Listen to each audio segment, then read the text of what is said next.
Forestal es una institución que está constituida por una serie de organizaciones, todas privadas, a excepción de la Universidad Nacional Agraria de La Molina, que es la única institución, digamos, pública, ¿no? Y el rol que tiene la Cámara es contribuir con el desarrollo forestal.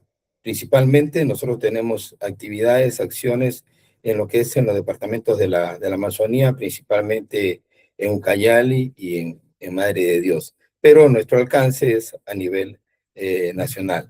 Bueno, en esta oportunidad también quiero agradecer al CITE Madera por darme nuevamente esta oportunidad y agradecer la participación también de todos ustedes. Espero que la presentación sea de su agrado y de alguna manera contribuya también con conocer un poquito más lo que es la actividad forestal, ¿no? Especialmente en lo que nos referimos en el uso de las maderas, de nuestras maderas, principalmente amazónicas, especies nativas, ¿no? Bueno, Bueno, de repente podremos, esta pantallita que tienes ahí donde están todos los conectados, podrías minimizarla, ¿no? Para que no tengas problema con la visualización. O dale un X a la X. Ok. Sí, pero ya me perdí. Yeah. A ver, ahí pueden ver. Exacto, sí, está perfecto. Gracias. Bueno, en principio, si bien es cierto, hay que promover el uso de las especies, hay que conocer un poco lo que son nuestros bosques, ¿no? Nuestros bosques primarios, nuestros bosques amazónicos, que, como sabemos, cubren una gran extensión con relación a la extensión del país, ¿no? Principalmente el país, por su extensión, es amazónico y en la Amazonía tenemos, pues, grandes extensiones de bosques naturales, tanto primarios como secundarios, ¿no? De acuerdo a nuestra legislación forestal, ¿no? Todo el aprovechamiento del bosque tiene que hacerse con planes de manejo, y estos planes de manejo son aprobados por la autoridad forestal pertinente, ¿no? En este caso, básicamente son las regiones de los gobiernos regionales quienes aprueban los planes de manejo. Los planes de manejo se dividen principalmente en el Plan General de Manejo Forestal, que es para toda la extensión del bosque y para todos los años de la vigencia del contrato. Y el plan operativo anual se refiere a todas las actividades que se hacen en un periodo, pues, de 1, 2 o 3 años, y se refiere a la utilización de parcelas de corta, ya en lugares específicos, ¿no? Bien. Las modalidades de acceso al bosque para su aprovechamiento con fines maderables, ¿no? Es a través de las concesiones forestales, tanto maderables como no maderables, ¿no?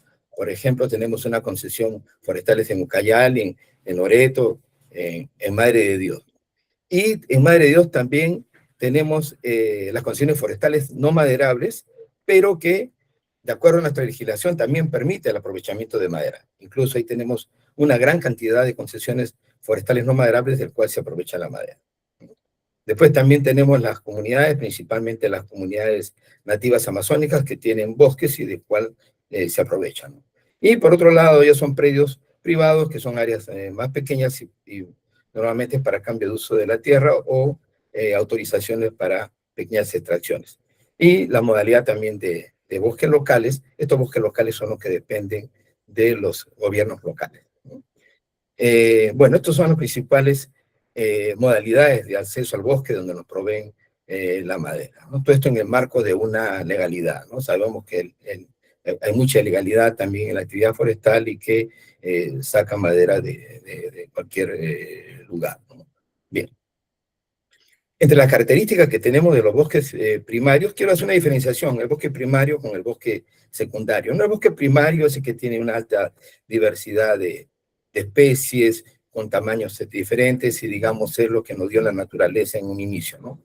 Sin embargo, cuando estos bosques primarios son tumbados con fines principalmente para hacer agricultura, ganadería, ¿no?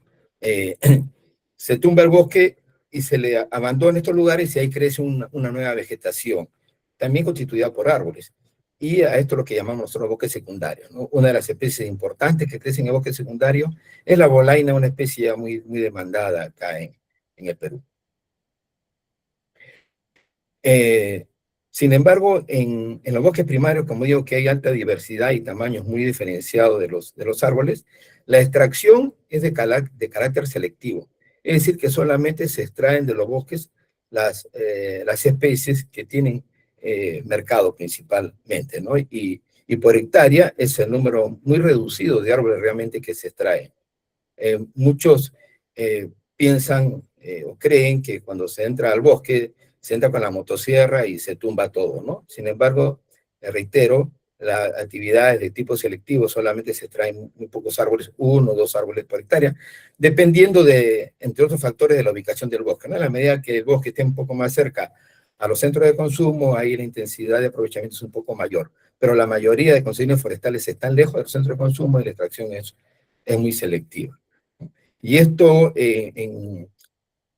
haciendo referencia a la deforestación principalmente se debe pues a la actividad agrícola que cortan todo ese bosque casualmente para hacer actividades agrícolas o actividades pecuarias. También tenemos deforestación por la actividad de minería, ¿no? Tanto legal o ilegal son las que también deforestan para poder sacar principalmente el oro, ¿no? Entonces, y aparte, bueno, hay otros temas también de deforestación, como pueden ser las carreteras, caminos, etcétera, ¿no? Pero como reitero, la actividad forestal es selectiva y el bosque sigue siendo bosque donde se está extrayendo, ¿no? Y todo esto se hace, reitero, en un marco de legalidad. La autoridad forestal tiene que estar, es la que autoriza el aprovechamiento, y la fiscalización está a cargo de OSINFOR, ¿no? Otra institución también de Estado que se encarga de fiscalizar que el buen aprovechamiento de acuerdo a los compromisos que existen. Bueno, en la Cámara Nacional Forestal hemos ejecutado la primera fase de un proyecto. Este proyecto es el fortalecimiento de la gestión técnica y empresarial de la industria forestal maderable del Perú, ¿no? Digo esta primera fase porque esta primera fase inició en agosto de 2024 y culminó en noviembre del año pasado. Estamos también pronto ya a iniciar la segunda fase de este proyecto, que tiene como ámbito de trabajo los departamentos de Ucayali y Madre de Dios, y también en la ciudad de Lima también tenemos influencia del trabajo. En este proyecto se realizó un estudio que lo llamamos Potencial Forestal de Bosques Manejados, ¿no? De estas dos regiones, de Ucayali y de Madre de Dios. Si tienen interés en poder revisar esta publicación, este documento, ahí tienen el link que lo estoy mostrando. Este documento tanto lo tenemos también de manera virtual como de manera física, ¿no? Nuestra oficina que queda en Jesús María, pueden visitarla y pueden también tener estos documentos en físico. Dentro del estudio, ¿no?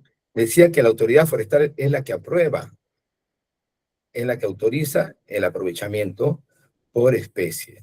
Entonces, por ejemplo, de acuerdo a este estudio, que se basa en información otorgada por las gerencias forestales, tanto de la región de Ucayali como de la región de Madre de Dios, ¿no? Ahí podemos ver el chihuahuaco, que es la especie que más se aprovecha en el Perú. El volumen autorizado, de acuerdo con el precio del gráfico, está cerca por los 90.000 metros cúbicos de madera en promedio por año. Nos referimos a este periodo, ¿no? 2018 a 2023 como promedio. Sin embargo, a pesar que está autorizado cerca de 90.000 metros cúbicos, solamente se ha extraído 42.6 se ha extraído 45.4, lo que ven en rojo es lo que se extrae. Y lo que queda en el bosque que no se ha aprovechado, a pesar que está autorizado, tenemos 42.600 metros cúbicos de madera, ¿no? Entonces, y así tenemos el chihuahuaco, el cachimbo, la copaiba, el tornillo, guairur, etcétera, especies pues muy demandadas acá en el Perú, especies, reitero, de nuestra Amazonía. En este caso, estamos poniendo la información de la región de Ucayali. Los volúmenes que se aprovechan es a partir del diámetro mínimo de corta, es decir, que para cada especie, en el plan de manejo, se indica cuál va a ser el diámetro mínimo de aprovechamiento, ¿no? Y además, de este diámetro mínimo de corta, en el bosque quedan también un 20% de lo que llamamos árboles semilleros, ¿no? Y eso también quedan en el bosque, que son, reitero, a partir del diámetro mínimo de corta, no árboles grandes, que la función es de actuar como semillero, ¿no? Entonces pueden ver que con el manejo del bosque no es que se extrae toda la especie, se acaba toda la especie, sino al contrario, más es lo que queda en el bosque de lo que se está extrayendo. Ahora, estos volúmenes que se muestran acá son importantes, que lo estoy manifestando ahora. ¿Por qué? Porque nosotros lo que debemos promover son especies que sean abundantes en nuestro bosque, ¿no? Uno de los criterios más importantes para promover el uso de las especies son las que se encuentran en estos bosques, ¿no? Ahora, en el bosque no solamente es estas especies o estos volúmenes, realmente es más todavía. ¿Por qué?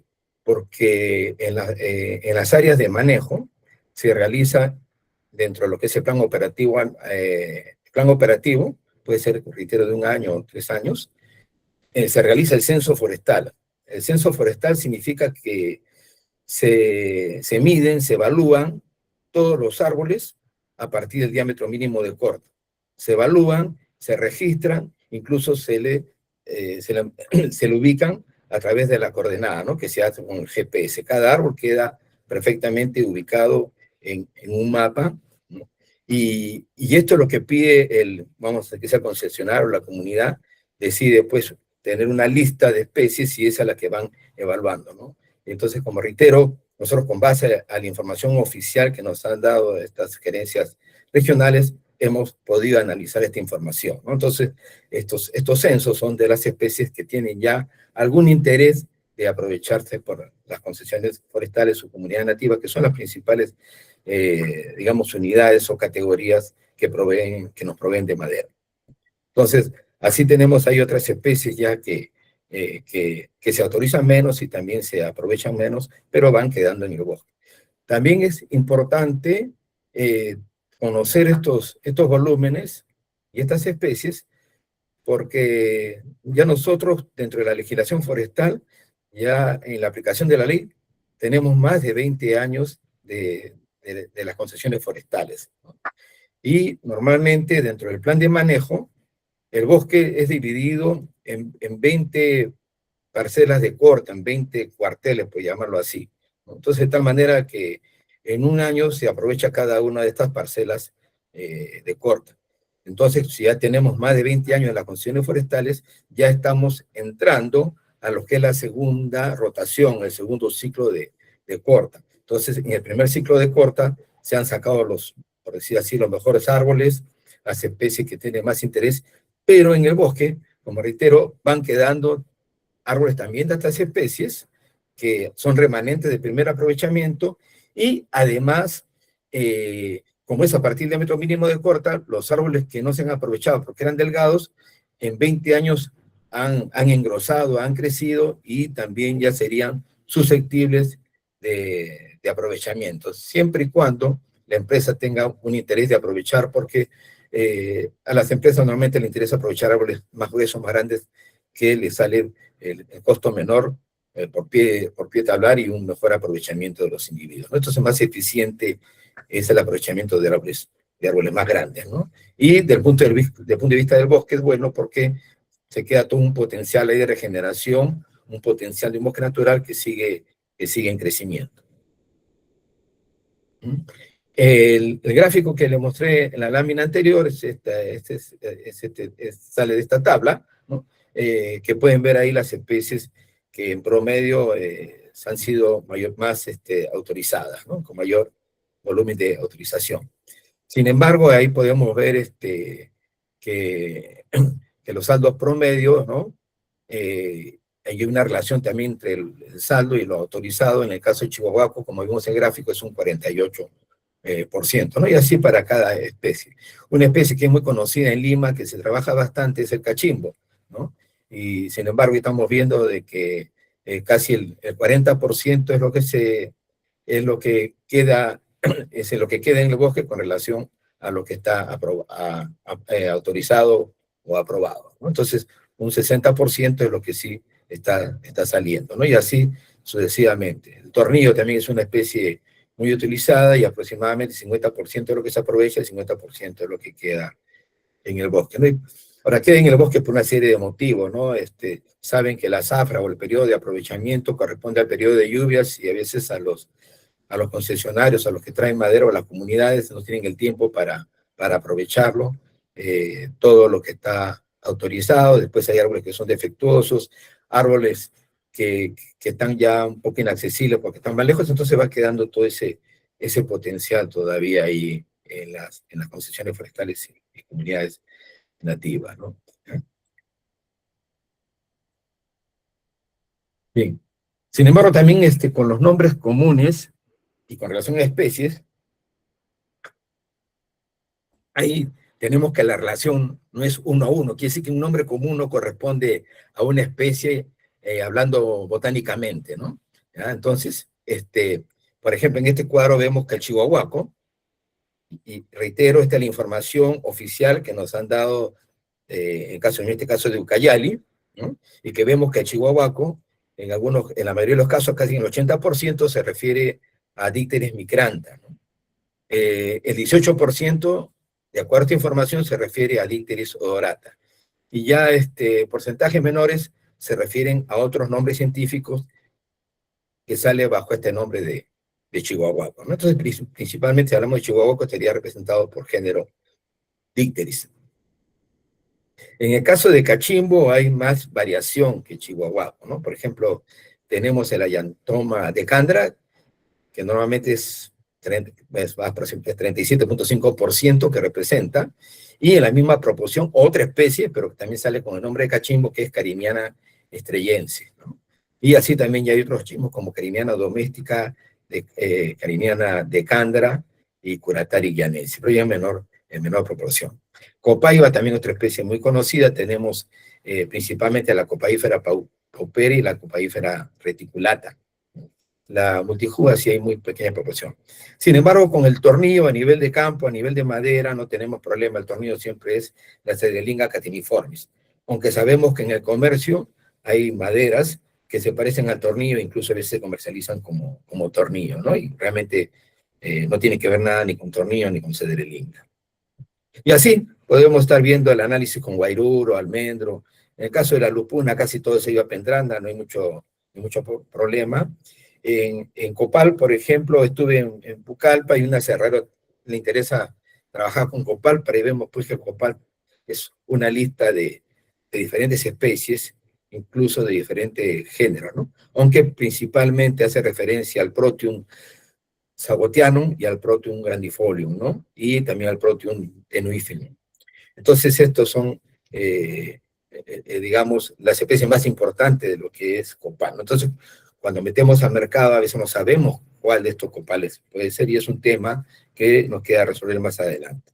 En el caso de machonaste, ahí casi no hay problema, casi todo el machonaste es Claricia racemosa, ¿no? Eventualmente, a veces, ese porcentaje diferente, menos de 3%, o de 3.1%, corresponde a veces a ciertos errores que tiene, porque hay unas especies que tienen un poco parecido a machonate, y por ligereza a veces en el campo se le termina machonate siendo otra especie.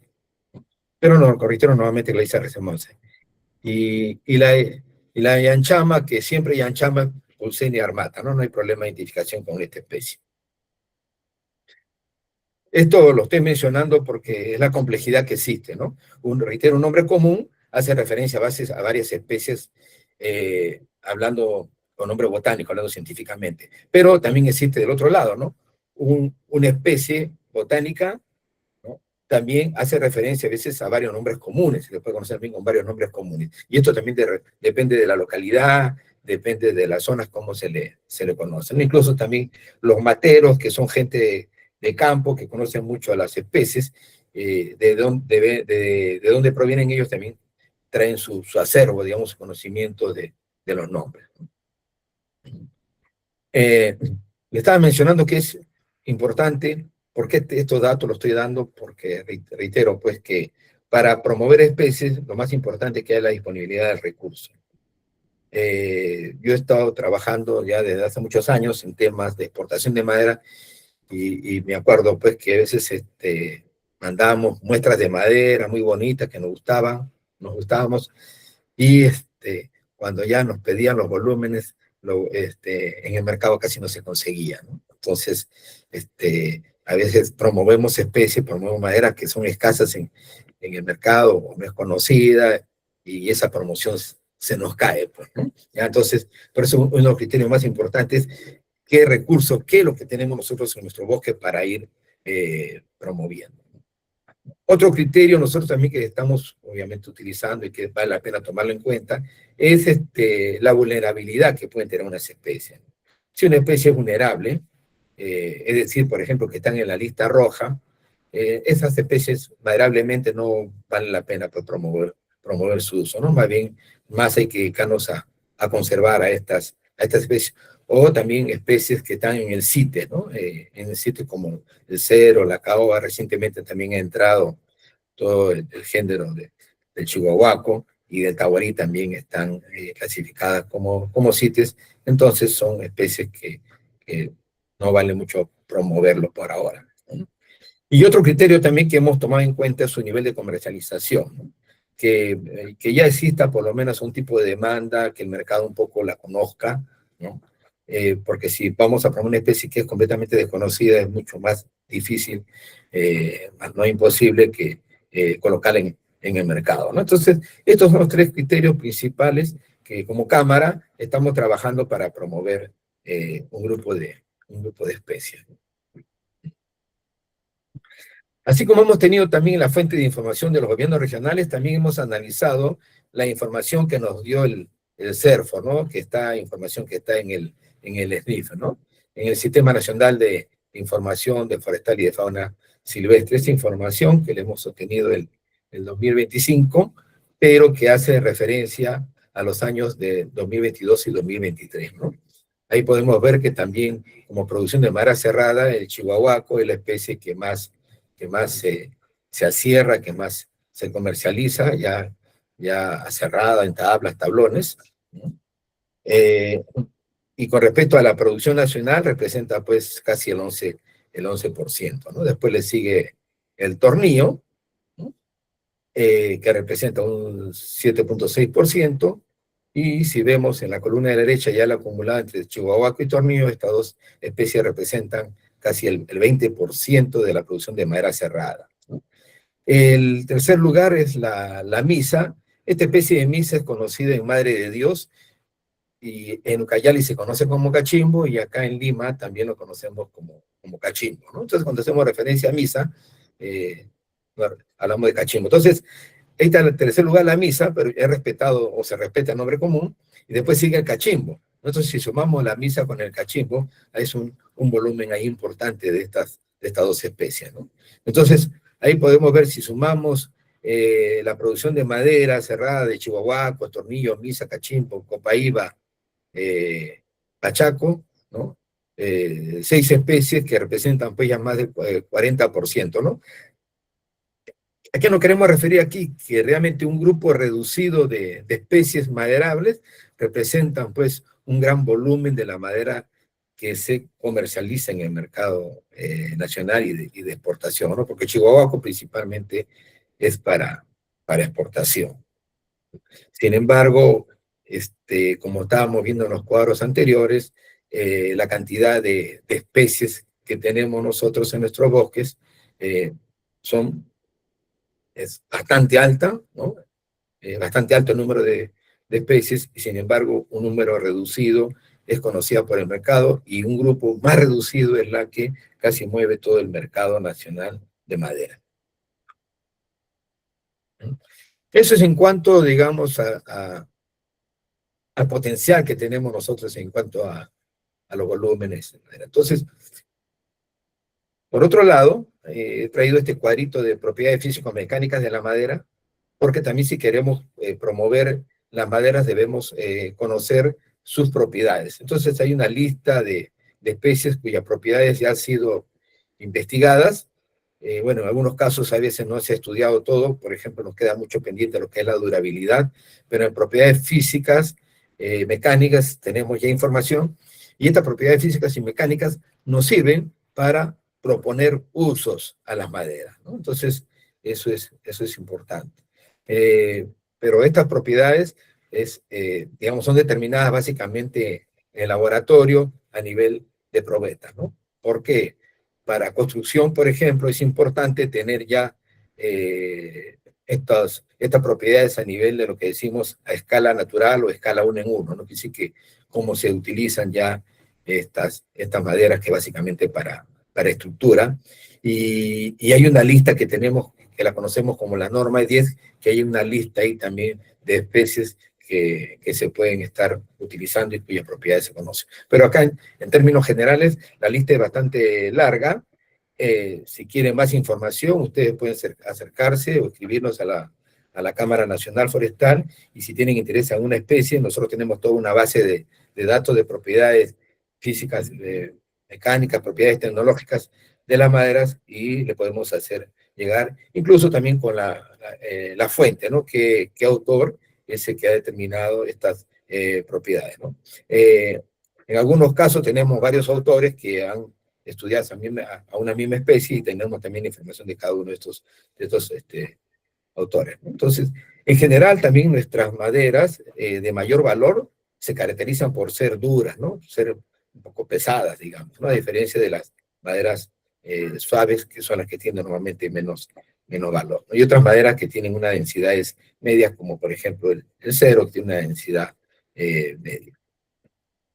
Todo esto nos sirve a nosotros para, reitero, para promover qué usos se le pueden dar, y reitero ahí, cada autor que hace el estudio tecnológico también recomienda qué usos puede darse a esa especie, ¿no?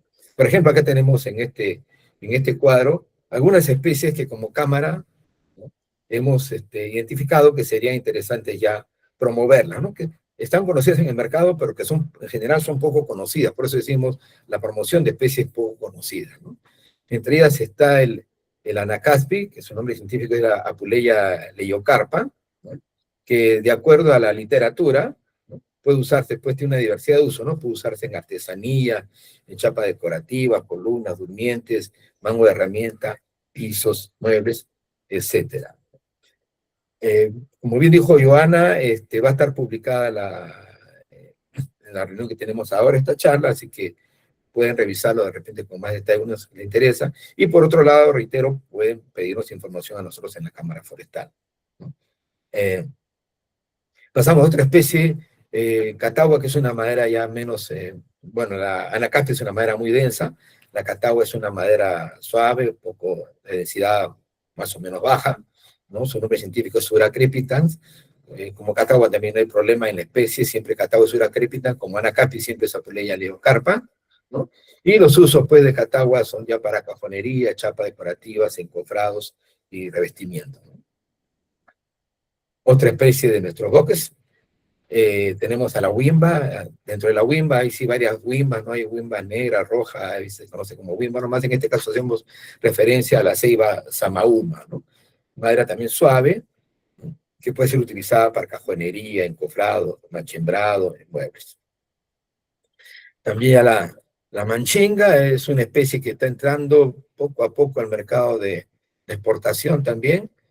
Este es interesante para promover, madera de color claro, color crema, ¿no?, cremosa. El uso propuesto es para artesanía, cajonería, chapas decorativas, ¿no?, machembrado, mango de herramientas, muebles. El machonaste es una madera que es un poco pesadita, pero más bien el problema que tiene que es abrasiva. Abrasiva es cuando tiene sílice, ¿no?, como arenilla en su estructura, y digamos, a las herramientas de corte le quita el filo, pero ya ahora con la tecnología tenemos mejores herramientas de corte, ¿no? Tenemos mejores, utilizamos el sílice o dientes carburados, y ya permite también trabajar a esta especie. Una madera muy bonita y muy abundante en nuestro bosque, ¿no? La Claricia racemosa. También fácil de identificar en bosque y en aserraderos también las trozas, ¿no? El pachaco es el Schizolobium amazonicum. Esta es una especie que hay en bosques primarios, pero también mucho en bosque secundario, ¿no? Es una especie de rápido crecimiento y que últimamente está entrando al mercado, pero básicamente para encofrados, ¿no? Ese es el uso que se le está dando, pero de acuerdo a las recomendaciones de los autores, puede usarse en cajonería, en chapas decorativas, bueno, como mencionaba, encofrados, muebles y también como revestimiento. Y por último tenemos la yacuchapana. En yacuchapana tenemos dos especies de yacuchapana que son del mismo género, la Terminalia amazonia y la Terminalia oblonga, ¿no? Si bien cierto son del mismo género, algo parecidas estas dos especies, pero en algunos casos hay una diferencia en cuanto a la propuesta de uso, ¿no? La madera es, en el caso de la Terminalia oblonga, es una madera amarilla muy bonita. Este es un grupo de especies que como Cámara nosotros estamos promoviendo para que haya un mayor uso, una mayor comercialización. Por ejemplo, en estas vistas tenemos acá el Anacaspi, ¿no? El árbol de Anacaspi, como se encuentra en el bosque, son árboles grandes, y es interesante porque el chihuahua, como sabemos, ha entrado a sitio, es una especie que se porta mucho para pisos, y sin embargo en la capi también es una madera dura que perfectamente puede ser utilizada para pisos. Incluso ya hay empresas que están exportando también el anacapi, así en madera, pues, para esta característica, ¿no? Para piso, para esos usos, ¿no? Ahí tenemos cómo es el corte radial, el corte tangencial, el corte transversal de las maderas de estas especies, y hay algunos productos, ¿no? En el caso de la catagua, también tenemos un arbolito de catagua, ¿no? Con sus características de aguijones cuando vamos al campo y lo vemos, los diferentes cortes de esta madera, y bueno, los tipos de uso, ¿no? Tanto para muebles como para encofrados. También la catagua se utiliza también para hacer ataúdes, ¿no? Esta es una especie muy utilizada para ataúdes y muy demandada para eso. Eh, la manchinga, el próximo Americatrum, una madera un poco dura, ¿no? Tenemos ahí los cortes y los usos que se le puede dar para muebles. También, reitero, es una especie, como estaba mencionando, que está entrando un poco al mercado de exportación. El machonaste también entraba al mercado de exportación, ¿no? Es resistente, puede ser utilizada para vigas. Pachaco, en amazónico, tenemos ahí la vista del arbolito, ¿no? Puede ser usado para encofrados y también como, para este tipo de usos principalmente. La huima, la ceiba samauma, una madera bonita, la madera un poco suave, también usada para usos propuestos en encofrado.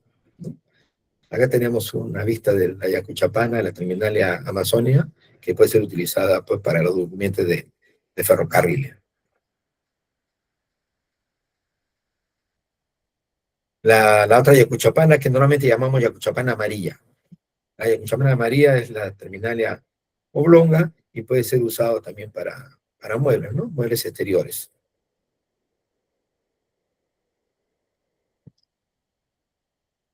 Eh, Ahora viendo los otros usos, ya no a nivel de la especie en sí, sino a nivel de producto, por ejemplo, muebles, podemos hacer con anacapi, huimba, manchinga, pachaco también, y acuchapana, ¿no? Para puertas, la anacapi es una buena alternativa. Para revestimientos podemos utilizar la catau y la manchinga. Para ventanas, el anacapi, ¿no? Más para lo que son marcos de ventanas, y también la manchinga. Le reitero de que este es el grupo de especies que queremos promover. Obviamente, reitero, nuestros bosques tienen muchas especies y también pueden ser promovidas estas otras especies para estos usos o para otros usos. El machonaste va muy bien para ser utilizado como tijerales, ¿no? Y para pisos tenemos, pues, que habíamos visto como un resumen, el anacaspi, machonaste y la yacuchapana. ¿Bien? Y para usarla en estructuras como vigas, ¿no? Maderas duras como anacaspi, machonaste y yacuchapán. Lo bueno que estas especies que estoy mencionando casi no tenemos mucho problema de su identificación, tanto a nivel de bosque como a nivel de madera, también como a nivel de producto. Entonces ya nos podemos referir que en la ficha de esta especie, con ese nombre común, tenemos Podemos tener la seguridad porque es fácil distinguirla tanto a nivel de campo como a nivel ya de madera trabajada, ¿no? O a nivel madera ya como producto, madera cerrada, tablones, en tablas. Bueno, y ahí siguiendo con los usos propuestos, tenemos para columnas, ¿no? Para estructuras, maderas duras, reitero, anacaspi y acuchapana. En encofrados ya habíamos mencionado, estamos reiterando, tenemos la especie de catagua y pachaco. Para cajonería podemos usar la catagua, la huimba y la yacuchapana.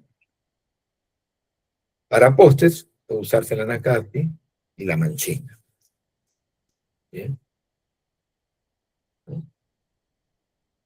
Para machembrado, de esta lista de grupos de especies que estamos promocionando, puede usarse la manchinga y la yacuchapana. Para mangos de herramientas, anacaspi y manchinga.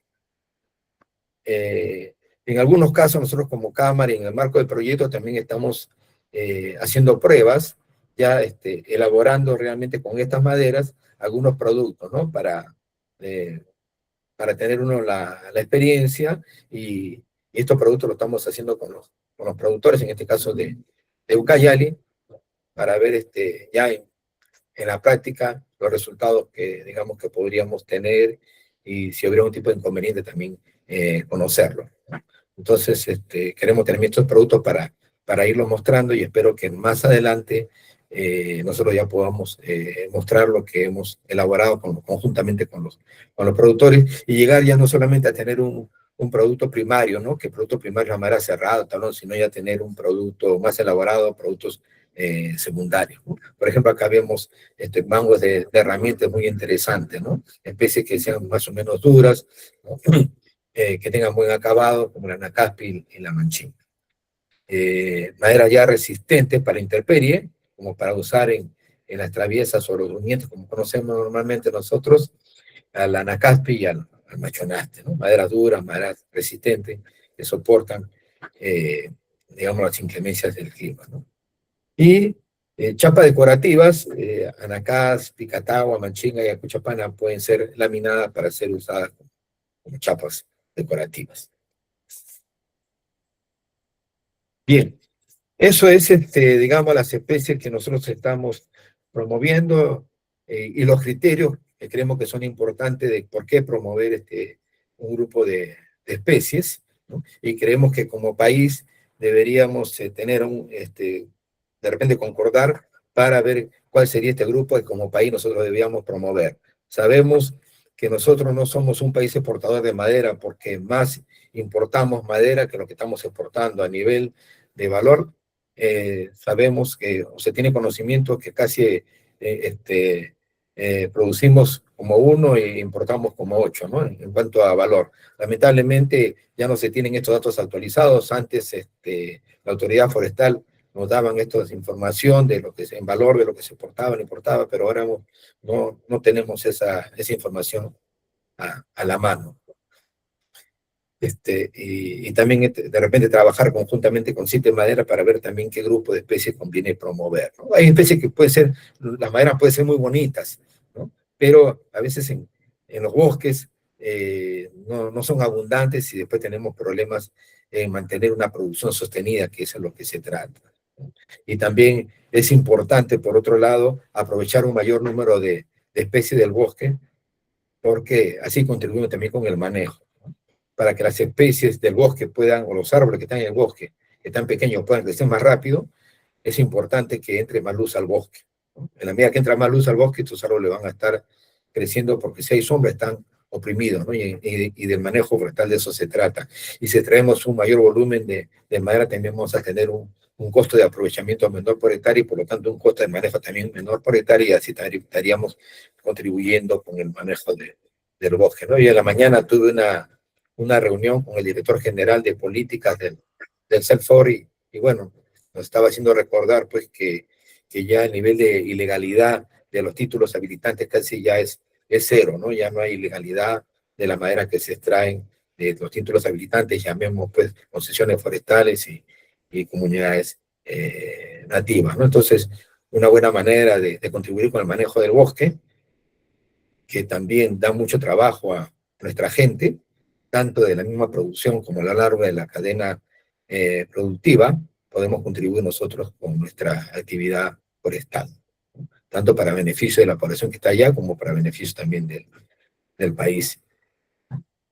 Bueno, para terminar, nosotros como Cámara estamos 2 veces al año, cada semestre, o una vez por semestre, estamos publicando la cartilla de precios, ¿no? Esta cartilla de precios se basa en información que nosotros mandamos a gente de campo, van principalmente a las empresas de primera transformación o transformación primaria, a los centros de transformación primaria, y averiguan los costos de los precios de la madera que están ellos ofertando, tanto en Madre de Dios, en Ucayali y aquí en Lima.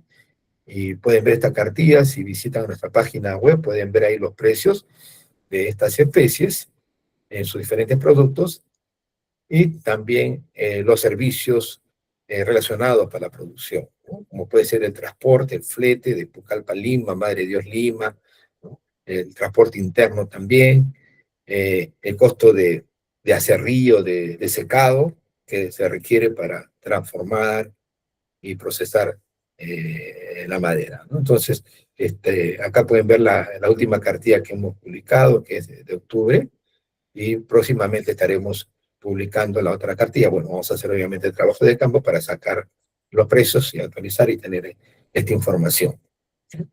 Bien, eso es lo que quería compartir el día de hoy con ustedes. Nuevamente agradecerles por su atención y quedo a disposición para cualquier pregunta, inquietud o comentario. Muchas gracias, Walter. Justo en el chat acabo de colocar el link que está aquí en, en el PPT que nos está enviando Walter, ¿no? Y también, bueno, una encuesta de satisfacción. Si tuvieran alguna duda, alguna consulta sobre algunas especies, podrían levantar la mano o hacerle un comentario por el chat. Ahí Nelson en el chat nos escribía si les podría decir algunas maderas que no se apolillen tanto, se tuerzan, ¿no? O de qué densidad se puede trabajar. Sí, depende de los usos. Hay usos que hemos propuesto ahí y eso de acuerdo a la literatura, ¿no? En algunos casos, dentro de los estudios tecnológicos, si bien es cierto, se conocen sus propiedades físicas y mecánicas, pero a veces los estudios de durabilidad no están, en los casos no están avanzados, ¿no? No necesariamente porque una madera es dura, es pesada, puede ser resistente. Claro, la probabilidad que una madera blanca y una madera suave sea susceptible al ataque de hongos e insectos es muy, muy alta. Sin embargo, depende del uso que uno le va a dar. Por ejemplo, yo estuve trabajando en Iquitos y exportábamos madera, partes y piezas de Catagua, ¿no? Para hacer puertas. Las puertas las hacían las hojas de las puertas las hacían en Estados Unidos, y de Iquitos nosotros mandábamos ya las partes y piezas para hacer las puertas, ¿no? Entonces, la catagua nosotros muy rápido la cerrábamos y la secamos en horno, y ahí disminuye tremendamente la picadura, ¿no? Si estamos a nivel de troza, y si están expuestas al ambiente, estas maderas son muy susceptibles y se va a picar, sobre todo la parte de la albura, ¿no? La parte externa de los troncos, la parte del duramen o el chungo, como le dicen, en la zona normalmente es un poco más resistente a los ataques, ¿no? Entonces, una primera, digamos, forma de proteger al ataque de hongos y de insectos es secar la madera en el horno, muy rápidamente después de haber sido aserrada. Incluso entre que sale del aserrío al horno, se le da un baño profiláctico, ¿no? Contra insectos, contra hongos, para evitar las manchas y los ataques. Y como le decía, cuando exportábamos, en el caso de Estados Unidos, se hacían estas puertas para ser usadas solamente un año, y al año siguiente se renovaban esas puertas en los edificios donde se tenía, digamos, el uso más importante para allá, ¿no? Entonces, en madera ya, digamos, de alta producción, saben que la catagua es grande, fácil de cortar, aunque las cataguas, el problema que tiene la catagua básicamente es que se tuerce, ¿no? Ese es uno de los problemas, pero con el secado ya se va estabilizando y bueno, ¿no? Entonces, reitero, hay que ver los usos, aparte de ya lo que hemos propuesto aquí, y de repente más detalles, qué tipo de producto van a querer, pues, ¿no? Para no poder generalizar. Porque, por ejemplo, para los durmientes sí tiene que ser madera resistente, y ahí hemos propuesto para durmientes, ¿no? Para muebles, los muebles también ya si están seca al horno, vamos a tener más cuidado en sus primeros ataques, ¿no? Cuando ya baja el 16% de contenido de humedad, es menos susceptible al ataque. Claro que acá en Lima, por ejemplo, tenemos el problema de la polilla, ¿no? Esos, de las termitas, como los conocemos, y es bastante agresivo, porque incluso esta termita, pues, ni siquiera requiere agua, ¿no? El agua que necesita estas termitas es el mismo agua de constitución de la madera, ¿no? Entonces no salen ni siquiera a tomar agua, a diferencia del termita que está en la selva, que sí tienen que salir a tomar su agua, ¿no? Entonces, y la bolaina, por ejemplo, es muy, muy atacada, ¿no? Entonces, también depende cuánto queremos nosotros que dure esa madera, que dure ese tipo de uso. Muchas gracias, Walter. Sí, también ¿Y puedo hacer justo, una pregunta? sí, Nelson, un momento, justo también les comento que les he pasado el link del trabajo que hizo, ¿no? Cite Madera, con Cenami, con la Universidad Agraria, con Laboratorio de los Estados Unidos Forestal, sobre la memoria descriptiva, ¿no? Del mapa de contenido, humedad y equilibrio de la madera en el Perú, ¿no? Entonces está ahí el link para que puedan verlo, porque obviamente el tema de las termitas y polillas también requiere mucho sobre el secado, ¿no? De la madera que vamos a tener y el punto final, ¿no? De destino que va a tener el producto, ¿no? Una humedad es diferente en Lima como en la selva, ¿no? Entonces tenemos que ver bien cómo vamos a secar esa madera dependiendo del lugar final del producto, ¿no? Así que ahí también le estoy pasando el link para que tienen bastante información ahí sobre el punto de equilibrio de la madera que tiene que tener el producto. Sí, Nelson, dime. Sí, mire, uno de los problemas, claro, son las termitas, pero otro de los mayores problemas es que las maderas tienden a agrietarse. Y de lo que yo he sabido, bueno, yo tengo ya 65 años, yo he llevado maderas al extranjero, he visto la problemática que tienen las diferentes variedades, ¿no? Pero a mí me dijeron en la selva que la madera raja porque no la tiran al río unos días, no sé cuántos días, y ahí se distensionan las fuerzas de la madera en el río. Y si no la tiran al río, la madera se agrieta fuertemente. Y por economía, por eso lo están tirando al charco, nada más como para cumplir que lo han tirado, ¿no? Entonces yo quiero saber si eso es cierto, o sea, si una madera hay que tirarla realmente al río y tener unos días ahí para que distensionen después que la han cortado. Y sobre todo, por ejemplo, la capirona es una madera que raja mucho cuando le da el sol, ¿no? Y también el cedro también le hace, y hay variedades de cedro, pues hay cedro blanco, hay cedro iquito, cedro pucallpa. Mi trabajo es hacer tallados en la madera y el valor agregado es lo que yo gano. Entonces, hago esculturas, hago tallados en madera y siempre llevo, mayormente mis trabajos se van al extranjero porque son los que pueden pagar, pero no deben tener esos problemas del rajado, ¿no? Entonces yo quisiera saber si hay alguna solución, porque yo creo que eso no se puede secar al horno porque peor se pone, ¿no? Sino que cuántos días, o si es cierto, o si no es cierto, que se debe tirar al agua para que se distensione la madera, ¿no? Que me parece que es lógico eso de ahí. Gracias. Sí, son modalidades de aprovechamiento, ¿no?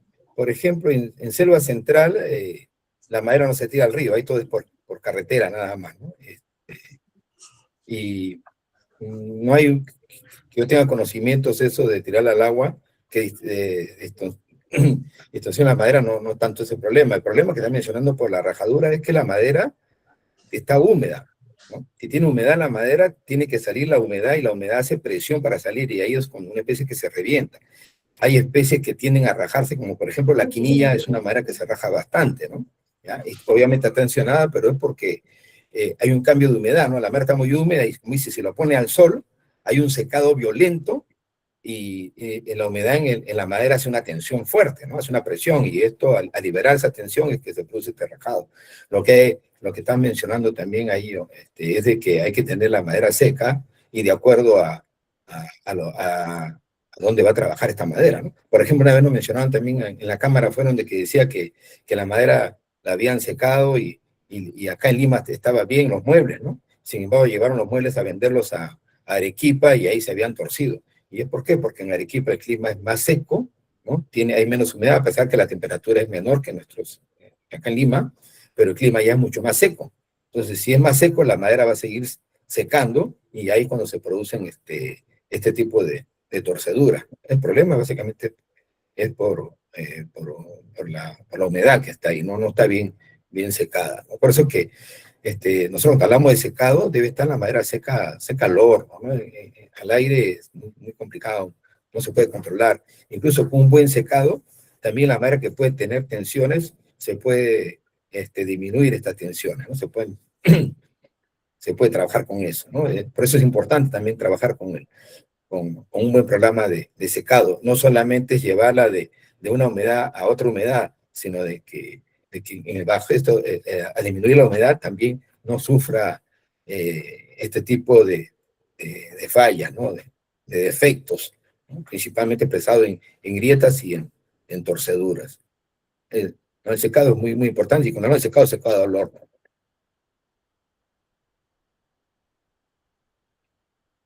Gracias, Walter. Juan, Sí, buenas tardes, gracias por la oportunidad. Señor Walter, tengo tres dudas. Eh, la primera es en cuanto al olivo. Yo trabajo con maderas de olivo, son muy bellas, me gusta, pero Sí. lo que sí me gustaría es tener algún tipo, o sea, es que son maderas que en muchos de los casos son muy pocos comunes, y no sé si es que existe la manera de que yo pueda obtener algún tipo de certificación o autorización, me refiero, de poder traerlas de Arequipa a Lima, para que todo sea de manera, por así decirlo, legal, porque, porque me preocupa eso, o sea, me gustaría formalizar bastante mi trabajo. Esa sería mi primera pregunta. ¿Existe algún modo de formalizar eso? Este, Recordemos que los recursos naturales, entre ellos los forestales, ¿no? Es patrimonio de la nación, ¿no? El Estado es encargado de administrar, de velar su buen uso de los recursos naturales. Cuando hablamos de plantaciones forestales, ya no son recursos naturales, ¿no? Entonces, eh, no se necesitaría ya tener de parte del CERFOR alguna autorización, ¿no? Normalmente cuando son plantaciones forestales, en las plantaciones forestales se registran las plantaciones forestales y se comunica al CERFOR o a la autoridad forestal regional pertinente, ¿no? Para que autoricen, ¿no? Solamente den fe de que es una especie de plantaciones forestales, ¿no? Y más aún cuando son especies exóticas, mejor dicho, menos requisitos son las especies exóticas, porque el olivo pues no es nativo del Perú y evidentemente es de plantación. Básicamente todos los controles forestales es de los recursos naturales, ¿no? Cuando son plantas, digamos que la naturaleza misma las ha dado, pero en plantaciones no se necesitaría ningún tipo de problema. Por ejemplo, en el caso del tornillo, que ahí sí hay que declarar la plantación, porque el tornillo puede venir de una plantación forestal o puede venir de bosque natural. Si de plantación forestal, ahí lo que pide el Estado peruano es que se registre esta plantación solamente para saber la trazabilidad que viene de una plantación y no que venga de bosque natural y se diga que viene de una plantación, ¿no? ¿Ya? Que digamos que de esa manera, si se quiere, lo estarían supuestamente legalizando, ¿no? ¿Ya? Entonces, en el tornillo sí hay bastante exigencia, pero es como el pino, también el pino y el eucalipto son especies exóticas, no son especies de aquí, todas son especies plantadas. Ahí no hay mayor exigencia de legalidad, ¿no? No hay mayor Ah, restricción. No tendría por qué haber la autoridad algún tipo de restricción. ok, la consulta era porque cuando en algún momento he llevado mi madera a los aserraderos, bueno, de por sí me es difícil que un aserradero acepte cepillar madera de olivo, pero bueno, hay pocas que lo aceptan. En algún momento estaba pasando, me dijeron, estaban teniendo visitas de la autoridad forestal, no sé cuál, pero estaban, y me dijeron que mejor me retire porque como tenía madera exótica, no tenía ninguna guía ni nada y me la podían decomisar. Entonces desde ese momento me preocupé, pero si ahora usted me ha aclarado eso, bueno, me quedo un poco más tranquilo. Claro. Salvo que quieran pasar como olivo especies de bosque natural. Ahí sí habría problema, ¿cierto? Ok. No, lo que sucede Sí, es que sí son plantaciones porque justamente tengo familia en las que siembran olivo porque venden aceite de oliva. Obviamente, y ellos no van o sea, nosotros no talamos los árboles porque justamente es su materia prima. ujú, Nosotros esperamos que la naturaleza nos lo brinde, por así decirlo, por la edad, por el tiempo que haya transcurrido, porque ya pasó su tiempo de producción y lo aprovechamos como madera. sí. Pero muchas gracias. Mi segunda pregunta era, me gusta mucho siempre combinar los colores de las maderas y, por ejemplo, he comprado palo sangre y palo violeta, Ajá. eh, pero me gustaría, y me vendieron el tawari, vi que la serrín del tawari era verde, pero en realidad sé que la madera no es un verde. Sí, ¿cuál es la pregunta? Disculpa. Hola. Sí, creo que se le fue la conexión y seguramente ahorita va a volver a entrar. Ya, pero puede Seguramente oír. ahorita. ¿Sí? Sí, estaba interesante su pregunta, pero justo ahorita de repente vuelve a ingresar y ya, bueno, seguimos con... Disculpe, Ahí se está. cortó. Sí. Sí, Sí. perdón. Sí, Mi ¿podría hacer pregunta, una nueva pregunta? Sí. Sí, Sí, Nelson, un segundo que todavía Juan no ha terminado. muchas gracias. Entonces, mi pregunta rapidita para que Nelson también pueda avanzar. ¿Habrá alguna madera que usted conozca, porque creo que tiene mucho conocimiento, y que me pueda recomendar que sea verde, adicional al tawari? sí, pero bueno, también la madera, en Tahuarí es cierto que es verde cuando está fresca, ¿no? Cuando recién se corta, pero las maderas tienden a oxidarse y cuando se oxidan cambia de color, normalmente se oscurece. En algunas esto es más marcado que en otras. En el tahuarí, cuando es fresco es verde, pero ya al tiempo ya tiene un color pardo oscuro, ¿no? Cambia, ya toma su color. Por ejemplo, en el caso del machonaste, el machonaste es una madera bien amarilla cuando está, digamos, no está expuesta, ¿no? Bien amarilla, pero cuando se pone, se oxida y se pone pardo marrón, se pone realmente un pardo bien oscuro, tendiendo a marrón, ¿no? Es bien, bien marcado, ¿no? Pero si uno le corta un poquito esa madera, lo ve que es amarillo por dentro. Entonces, esos colores no permanecen. Ahora, madera verde, verde, así, ¿no? Ahorita, ya Cuchapana puede ser un poco, ¿ah? Tiene cierta tendencia, pero igual también con el tiempo va oscureciendo, pero la Yacuchapana lo bueno que tiene una especie de beta, ¿no? Y ahí puede ver también una tendencia a una parte verdosa, si gustan, pero después no veo mucho otras más, ¿ah? Ya, está Cuchapana bien. amarilla, por si acaso, si quieren que sea Cuchapana amarilla, se puede probar. La Ujú. cuchapana, ok. Y la última, rapidísima, ¿alguna madera aparte del palo sangre que tenga un rojo? Sé que el palo sangre tiene niveles de encendido, también del tipo de corte de la madera o de la parte del árbol que le hayan cortado, pero alguna que también sea un fuerte color rojo, aparte del palo sangre.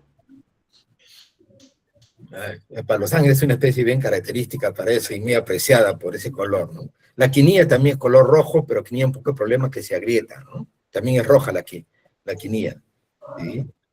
Entre las Ah, maderas más usadas, más comerciales. Y ahora también quiero aprovecharlo de decir el tahuarí, ¿no? El tahuarí por casualidad es una especie de CITES, ¿ya? Eso significa que si por casualidad el producto que tiene lo vas a exportar, tiene que tener toda la trazabilidad y el CERFOR tiene que autorizarte como autoridad administrativa del CITES en el Perú. Así que si exportan esos productos de Tahuarí, tengan ese cuidado. Tienen que tener la trazabilidad en todo lo largo de que sale del bosque. Es una especie que, reitero, recién entrado al CITES. CITES es un convenio, ¿no? Protegen a un grupo de especies cuando están en peligro su población. Aunque en el caso nuestro, bueno, el tahuarí puede estar en peligro, no es muy abundante en los bosques. El chihuahua es bien abundante, pero sin embargo, bueno, han decidido que entre a CITES cuando vemos la evaluación de las poblaciones de Chihuahuaco, realmente no, de mi punto de vista técnico, no ameritaría que entre especies CITES, pero ya en el Perú ya está puesta en CITES, así que hay que tener esa consideración los que quieren también exportar Chihuahuaco o Tahuarí, tanto como madera como sus productos, como los productos que tienen. ok. Bueno, muchísimas gracias.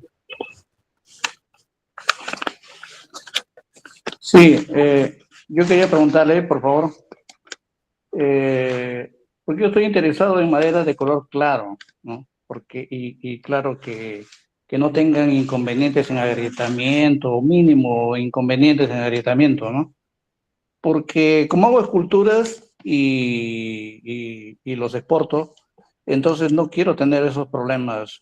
Me interesan mucho las maderas de color claro, que no sea Catagua, porque Catagua, bueno, no sé, yo lo veo que siempre tiene las polillas ya desde que uno los compra, los tiene ahí, ¿no? ¿Será que hay que eliminarlas con los hornos, ¿no? Pero, ¿qué otra madera es de color claro que se pueda trabajar y que haya realmente en la selva para poderlas traer, ¿no? Que no sea cedro, claro, por supuesto. Sí, no sé si conoce la marupa. No, no, no. La marupa es una madera clara, es muy buena. Ya. No es tan abundante, pero incluso ya se está plantando la marupa, incluso en Pucallpa ya están, como raleo, están cosechando marupa. Es una madera muy noble, es blanca, ¿no? Y es blanca y también resistente. Pero como digo, siempre es importante que en el aserradero salga de la troza, que está fresca, que se acierre, porque yo también he trabajado marupa, se acierra, se le da un baño protector, ¿no? Como digo, para evitar ataque de hongos e insectos al inicio, y de ahí se le mete al horno y secado, ¿no? Una vez que la madera está seca, baja el 20% de humedad, la incidencia de ataque de hongos e insectos disminuye bastante. Lo que pasa es que si hablamos con la catagua, que se trabaja como era antes, pues la caoba, que era una madera muy noble, que a la caoba la trataban mal y la caoba siempre se portaba bien, ¿no? Ya con este tipo de maderas hay que trabajarlas un poquito mejor, hay que tener más cuidado, ¿no? Si se trabaja así, la catagua, yo he exportado bastante catagua, he exportado, y como digo, hacía este proceso, ¿no? El secado, y ahí se evitaba el ataque de hongos y de insectos. Pero si se acierra y se mantiene húmeda, lo primero que se hace, le ataca un hongo que es superficial, que se llama la mancha azul, ¿no? Que pone la madera negra, sobre todo más la parte de la albura. Y ya le da un feo aspecto, ¿no? Y hasta el olor es desagradable también, ¿no? Entonces, la madera también hay que trabajar un poco más. Después, Okay, muchas gracias. la blanca, pero es madera suave. La manchinga, un poquito, también es madera clara y es madera más dura, más compacta. Pero habría que ver un poquito, puede agrietarse un poco si no está bien secada. Pero como digo, la madera tiene que estar seca al horno para poder trabajar, si no, no podemos asegurar nada realmente. Ok, gracias. Señor Walter, disculpe, solamente quería dar de repente un comentario que de repente puede servir, por lo menos es lo que a mí me ha servido, y si no, también me pueden corregir. Un poco para ayudar al señor Nelson, que veo que se preocupa bastante por el tema del agrietamiento de las maderas. Por lo menos le cuento mi experiencia. No soy muy partidario del secado al horno, puedo tener mis preferencias, pero por lo menos sí hay que tener un poco, en mi caso tengo paciencia, porque dejo un año o más de un año en realidad que sequen las maderas, las dejo en sombra, absoluta, si tiene algún cuarto oscuro, pero el más oscuro que tenga, que no le entre ninguna rayita de sol, guárdelas ahí, pero siempre es bueno. Imagínense que tiene el árbol, lo ha cortado, si puede, cepíllelo en ese momento, o sea, lo corta en tablas o en rodajas, transversal, tangencial, lo pasa por el cepillo, si puede ya lo lija, y lo que sí es, me dieron un tip, aceite de oliva, lo calienta, le echa hierbas, la mayor cantidad de hierbas, como hierbas que uno toma para cuando está mal del estómago, boldo, matico, la mayor cantidad de hierbas que pueda, y luego con eso, así caliente, lo echa a la madera, lo deja reposar un rato, que absorba y lo guarda de ahí en adelante en sombra. Cada día, cada 3, 4 días, o si puede cada semana, con un spray, le echa agua a la madera. ¿Por qué? Porque como decía el señor Walter, y en realidad, por lo que tengo entendido, todas las maderas, señor Nelson, absolutamente todas, van a tender a agrietarse, porque su propia naturaleza al momento de que se está deshidratando, por así decirlo, genera fuerzas y las fuerzas no son iguales en todos los lados. Entonces, ¿cómo puede controlar esas fuerzas que la misma madera ejerce al secar? Echándole un spray, echándole agua con spray, poco, los lo rocea y les da vuelta. Tiene que darle vuelta a la madera. Entonces, ese es mi tip, mi consejo, por lo menos me ha estado resultando, pero sí tenga en cuenta que nada es perfecto y que aún así las maderas se van a agrietar. Entonces, si es que de repente usted ve en internet escultores que tienen maderas prolijas que no se agrietan, bueno, es internet. En la vida práctica, en la práctica, siempre las maderas van a tender a agrietarse y ahí está lo bello también de la madera. Solamente quería comentar eso. Muchas gracias. Sí, Sí, gracias. Gracias, Juan Vidal. sí, ahí para comentar también, en los hornos de secado, no sé si han tenido oportunidad de visitar hornos de secado, casualmente dentro del programa de secado hay que darle humedad a la madera, ¿no? Incluso cuando uno comienza con un programa de secado, no comienza de frente a secar, primero lo que hay que hacer es saturar de humedad y que la humedad tome un poco de madera para que, ¿no? Para que poco a poco vaya liberando esta humedad. Y en los hornos de secado casualmente tienen estos dispositivos, ¿no? Que pulverizan agua, pulverizan humedad al horno y secado, porque lo que hace que aparezcan las grietas es por el gradiente de humedad.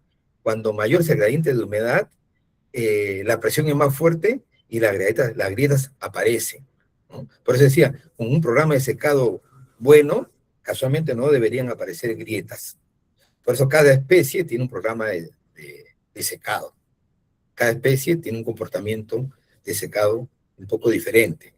Incluso mismo, como le mencionaba, que tiene experiencia con catagua, la catagua, digamos, tiene el mismo tronco, ¿eh? Es como si tuvieran tres tipos de madera. Uno que es la madera de albura, que es casi blanca, ¿no? Blanca cremosa.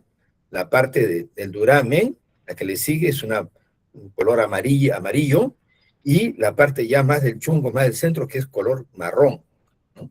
Y los tres tienen comportamiento diferente, y es el mismo árbol, la misma troza, ¿no? Como que hay que darle un programa de secado a cada una de estas partes, porque si no seca bien una parte, el otro se comporta diferente, ¿no? Entonces, este, eh, ese es, digamos, el tipo de complejidad que tenemos, ¿no? Y la madera son productos naturales, pues no son como los productos artificiales, ¿no? Los productos artificiales son homogéneos, ¿no? Por lo general, la madera, pues, tiene este tipo de características, ¿no? Entonces, lo que está diciendo el amigo, que le echa humedad, el horno, el principio de secado en el horno también es el mismo principio, para que esta gradiente de humedad no sea muy fuerte, muy diferente, sea más que pequeñas gradientes de humedad, pero que sí permita el constante secado, pero sin causar este tipo de defectos. Y lo otro que dice que el aceite de oliva y las hierbas es como usar algunos químicos para proteger a la madera también del ataque de hongos y de insectos, ¿no? Que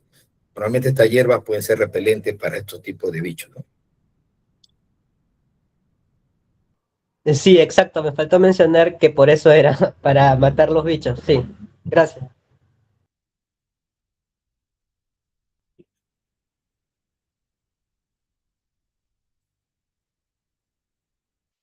Bueno, Bien, muchas gracias también a todos. Les he dejado en el link, en el chat, el número del área bueno, de soporte productivo del Sitio Madera, donde tenemos hornos de secado, donde pueden también hacer las consultas respectivas, ¿no? Sobre la especie, ¿no? Y el tema del secado al horno que tenemos, ¿no? Si no hay más preguntas, yo le doy muchas gracias a Walter, en verdad, por tu tiempo, por estar aquí en la Semana del Carpintero, a todos ustedes, chicos, también por estar aquí presentes esta tarde, y los esperamos en estos últimos 2 días que tenemos que nos quedan de la semana y mañana celebrando el Día del Carpintero como tal. Muchas gracias a todos, los esperamos mañana. Gracias, Walter, nuevamente. muchas gracias también a todos y en especial a Citi y a tu persona. Gracias, chicos, hasta luego. Buena tarde. Buenas tardes con todos.